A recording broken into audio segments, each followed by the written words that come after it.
Thank you very much, Andres, for your presentation.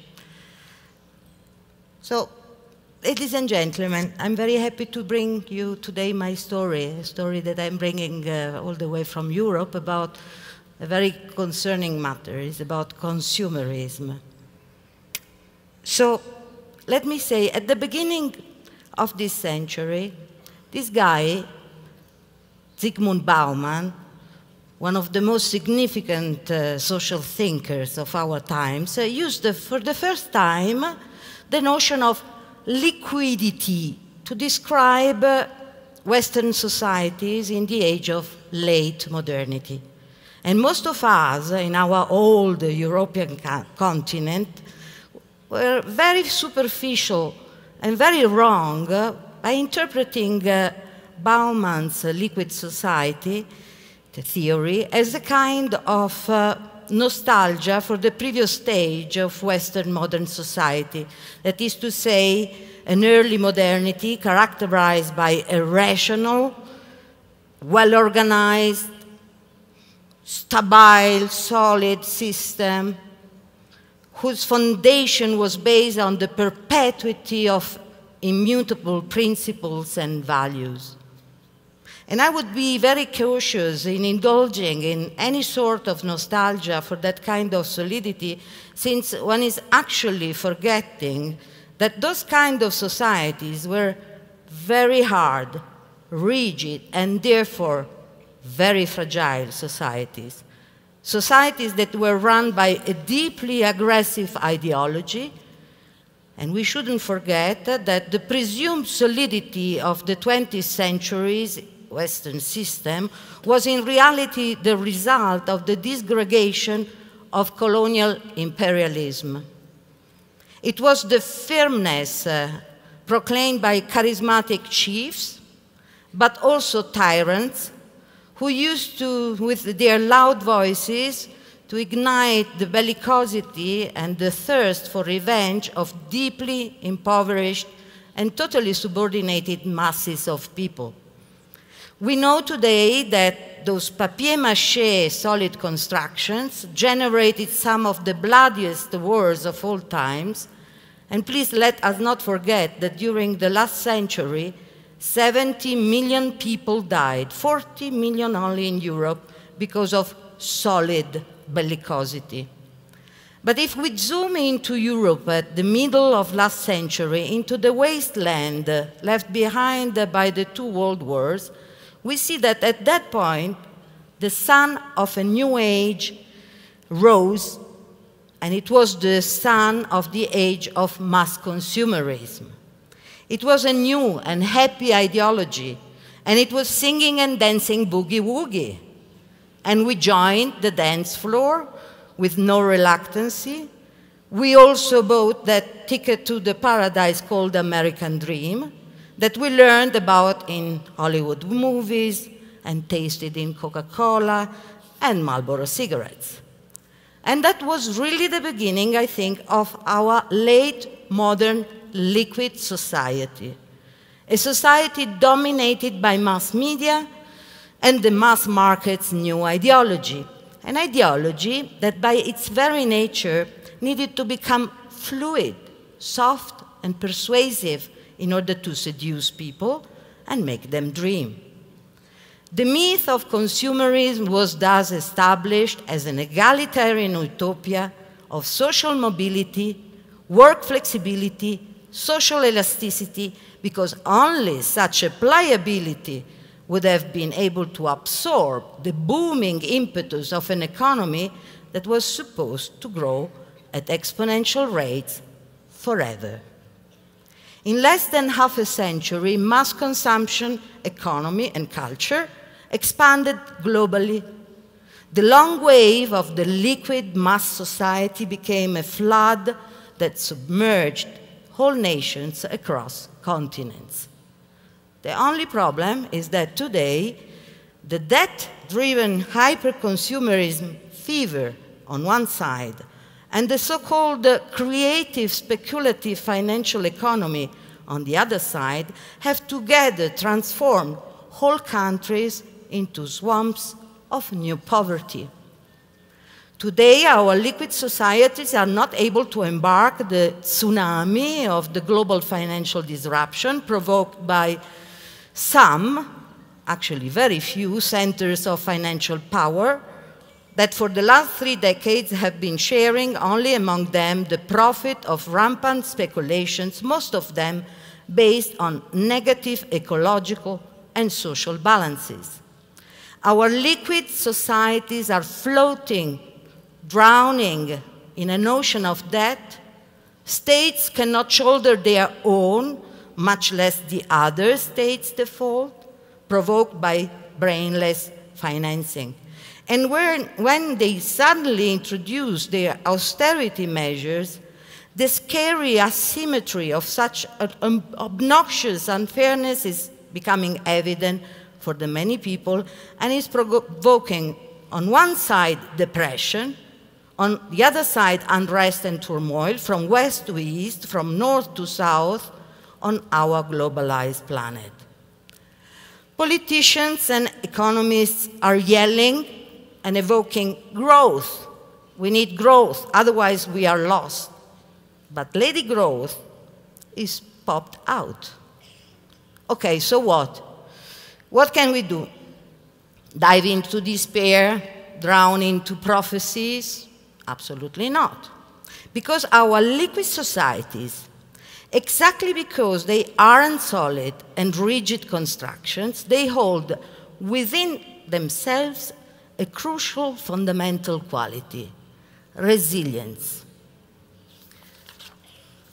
In the root of the word resilience, we find the notion of risalio, that for the ancient Latins meant the effort of climbing back on the boat that had been overturned by the tempest. From a psychological point of view, the resilience of individuals and collectivities is the capability to persist, to insist, to not lose heart, in spite of all the many negative events. And it is what makes people reorganize themselves and continually reinvent and readapt to new realities. Resilience is a given for people living in our liquid late modern societies, since the presumed modus vivendi, the univocal way of life of modernity, has dissolved. And we can definitely say that people are readapting their way of life and their value systems after the shock of realizing that they are in a permanent state of precariousness. Let me now share with you some snapshots of the mindset and the motives of people living in Western economies and in a marketplace that got hyper-saturated with all kinds of material goods. Let's speak about the traumata of our excess civilization. We all know, for example, that the so-called BRICS countries, in those countries there is an overabundance of a good that has become extremely scarce in the Western post-industrial societies, and that is hope. The hope in the growth of prosperity that is mainly based on achieving Western lifestyles and joining the consumerist culture. While in late modern Western societies, we see the end of the dream of constantly growing material prosperity and of social ladder climbing.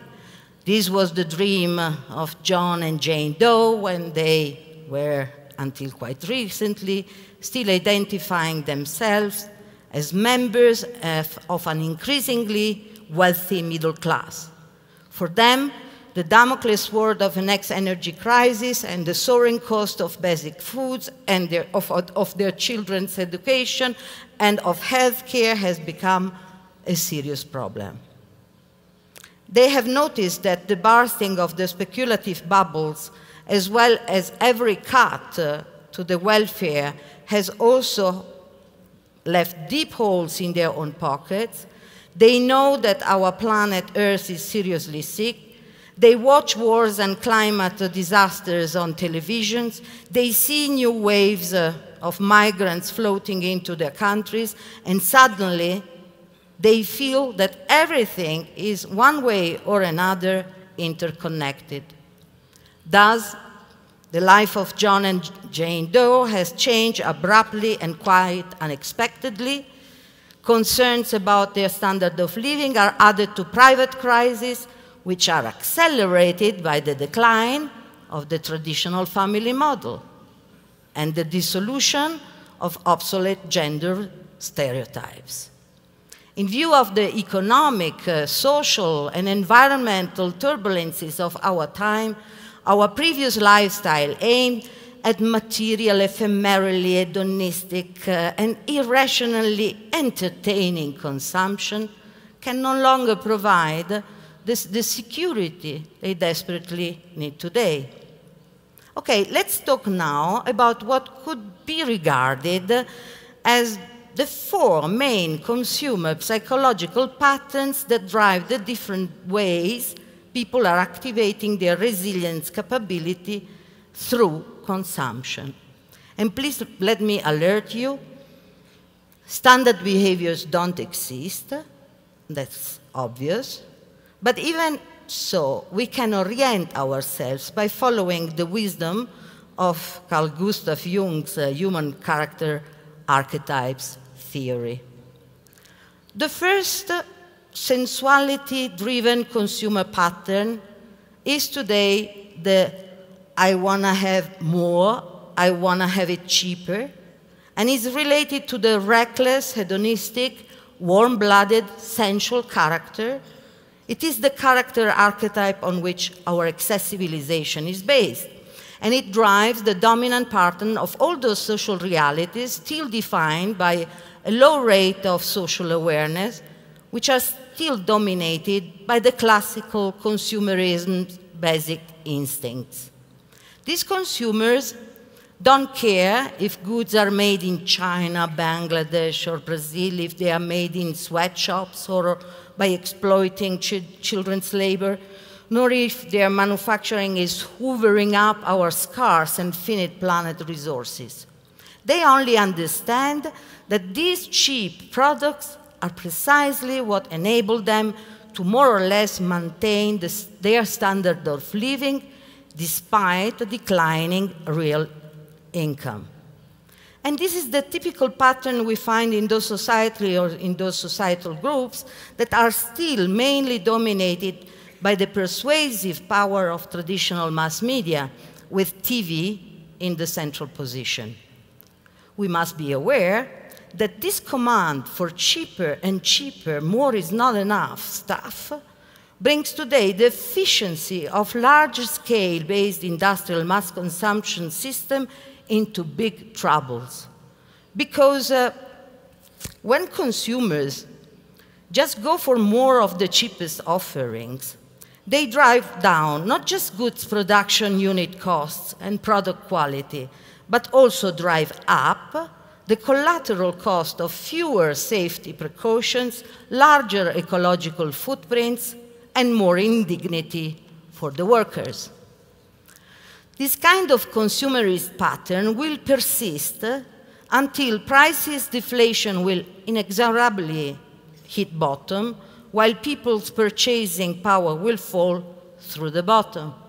When the shopping binge based on voracity will be forced to consumption austerity, it will be substituted by malaise and a deep sense of loss.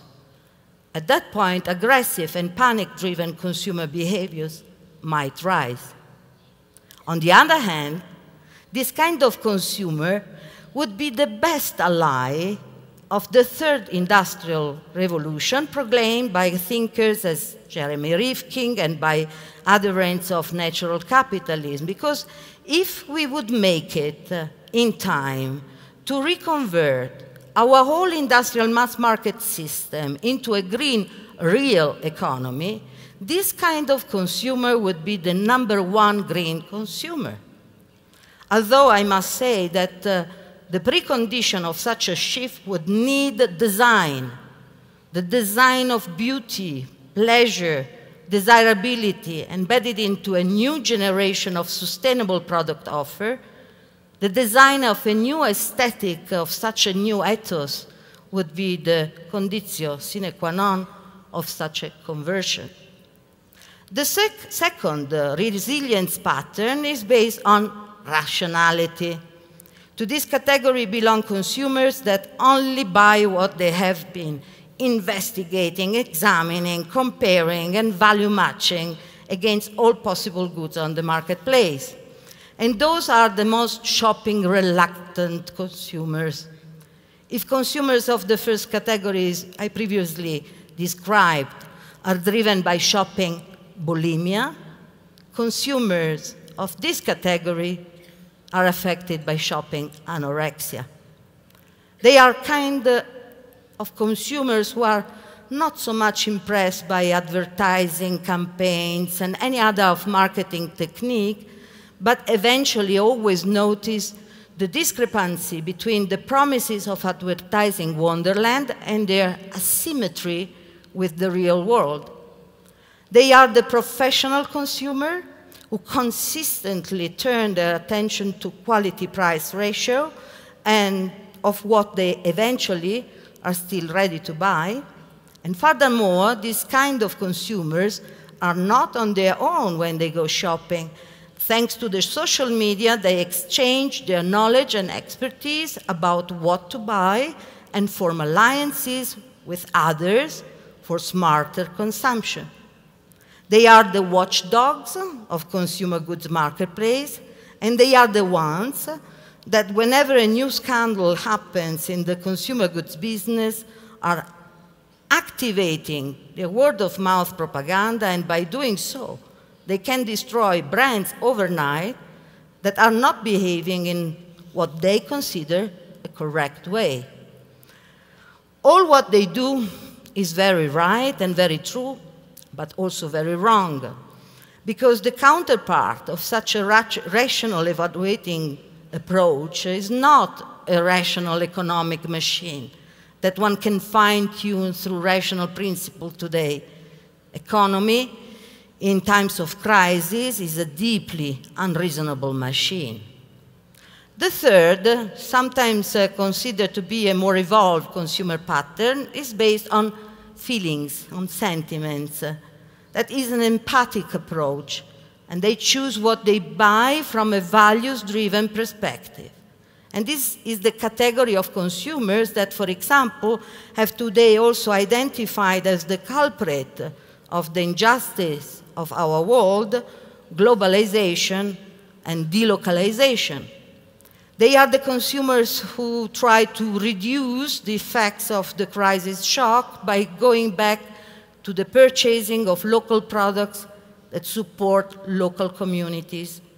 The low food miles notion that usually stands for low carbon products that haven't been imported from faraway countries has become an issue for the many people in Western countries. In my country, where we always tend to exaggerate, we call it zero-kilometer products. And the most popular zero-kilometer label at the moment stands for products that are manufactured in the only place with the lowest possible rate of mobility, that is in prison, with the profits going to the detainees' cooperatives. And there are many of these products than you can imagine, one for all. The fashion label Codice a sbarre, which means barcode, but can also mean behind bars in Italian. It is possibly the only Italian fashion brand where customers can be 100% sure that it is really made in Italy.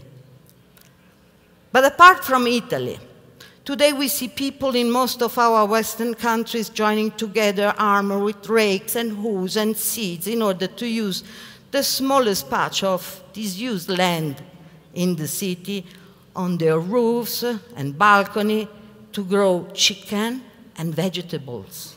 And they do that not only to relieve their household budget, but also to revitalize the old model of self-supply on a few small spots of freedom. The positive aspect of this consumer pattern is its vision based on solidarity and mutual exchange, two old and timeless remedies humanity always used to withstand crisis repercussions on their lives and communities. The myth of autarkic, self-sustaining systems is the dream in this case, but the dark side of this attitude is the risk of understanding communities as closed, isolated, stagnant local systems with all the accompanying implication of regression and evolution. There is finally a fourth category of resilient consumer pattern based on intuition. This character merely looks at the world as it is until, in a glance, solutions are seen that can solve a problem. Intuition is the capability to smell the air in order to make the right choice. And this is an attitude that implies a readiness for risk. Inductive, resilient characters are also very open to paradoxes. And I like to underline the paradox of a category of consumers who are today turning around the non-logical paradigm of less is more. There is no rational way to calculate and give the evidence that less is more is true, that consuming and producing less is giving us back more jobs, more free time, more happiness and meaningfulness.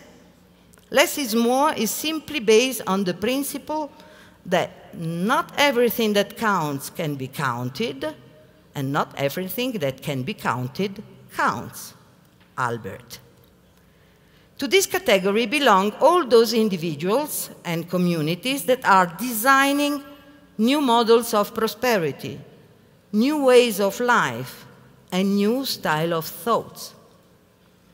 The most innovative and most promising social innovations that go in that direction seem to be driven by the so-called transition movement, which is made of new social enterprises like cooperatives, time banks, social businesses, community-owned asset ventures.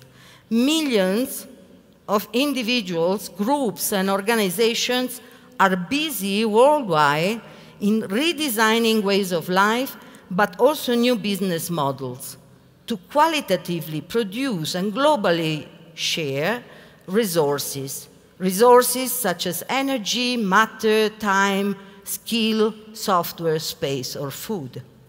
And this is in an area where design and design thinking plays a crucial role for the needed change.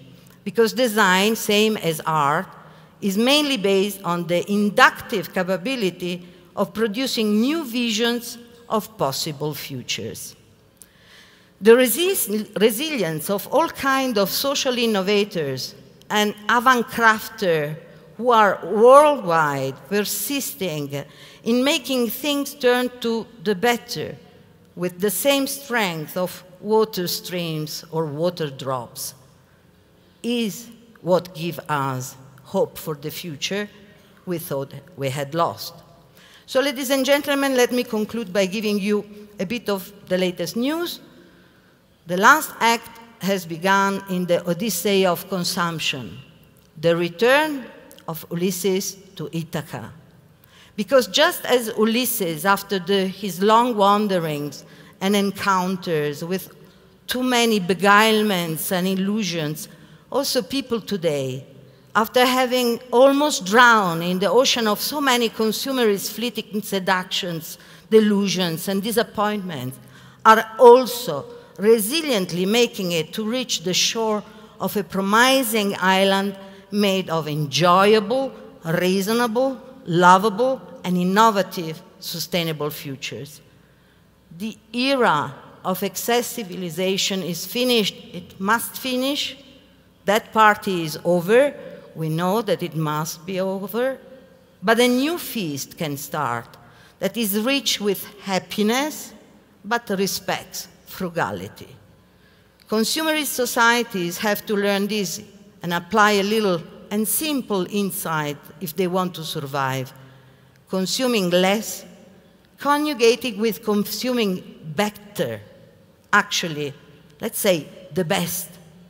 This would be a sign of the wisdom of resilience, which tell us that the end of a story is always the beginning of a new story, a better story. Thank you very much.